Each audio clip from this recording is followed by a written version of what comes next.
আসসালামু আলাইকুম। আমরা একটি চায়না জারের সেট আপ করবো এখন বেটা ফিশের জন্য। জি, আপনারা দেখতেছেন পাথর দিয়ে নিচ্ছি। প্রথমে রেডিয়াম পাথর, এগুলো রাত্রেবেলা জ্বলে থাকবে এবং দেখতেও সুন্দর লাগবে। এখন পানি দিয়ে নিলাম।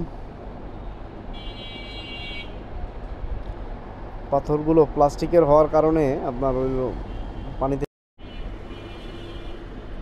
হাত দিয়ে একটু নাড়া দিয়ে দিলে আবার ডুবে যাবে। তো এটা আমরা 1 আঙ্গুল পর্যন্ত গ্যাপ রেখে সম্পূর্ণটা পানি দিয়ে দিব। আমাদের ভিডিওটি ভালো লাগলে আপনারা অবশ্যই লাইক, কমেন্ট, শেয়ার করবেন। আমরা এই ধরনের ভিডিও সামনে আরও নিয়ে আসব। এই পানি ভরা হয়ে গেছে আমাদের অলরেডি। সম্পূর্ণটা ভরা হয়ে গেছে। এখন আমরা একটি মাছ দিব, ফাইটার ফিশ।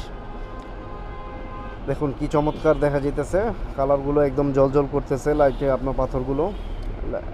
জি, এখন এখান থেকে একটা মাছ সিলেক্ট করব, কোন মাছটা দেওয়া যায়। তো আপনারা কমেন্টসে জানান যে কোন মাছটা দেওয়া যায় বা সুন্দর ভালো লাগবে। আমার কাছে এই কর্নারেরটা খুবই ভালো লাগছে। মাছের লেজটাও অনেক বড়, কালারটাও মিক্সড কালার হয়। আমি এই মাছটা নিয়ে আসলাম এবং দিয়ে দিলাম। দেখেন কীরকম লাগতেছে, আমার কাছে খুবই ভালো লাগতেছে। আপনাদের কাছে কেমন লাগছে অবশ্যই আপনারা কমেন্ট করে জানাবেন যে কোন মাছটা দিলে বেটার হতো। এখন আমি এটার মধ্যে লাইট ইউজ করব। এই যে দেখেন, লাইটটা কিন্তু আপনার অটোমেটিকলি কালার চেঞ্জ হচ্ছে এবং পাথরের কালারগুলোও চেঞ্জ হয়ে যাচ্ছে। দেখেন কীরকম লাগতেছে, খুবই সুন্দর লাগতেছে আমার কাছে। আপনাদের কাছে কেমন লাগতেছে আপনারা অবশ্যই কমেন্ট করে জানাবেন। আর চ্যানেলটি সাবস্ক্রাইব করতে কিন্তু ভুলবেন না। একটি লাইক অবশ্যই দিবেন যদি আপনার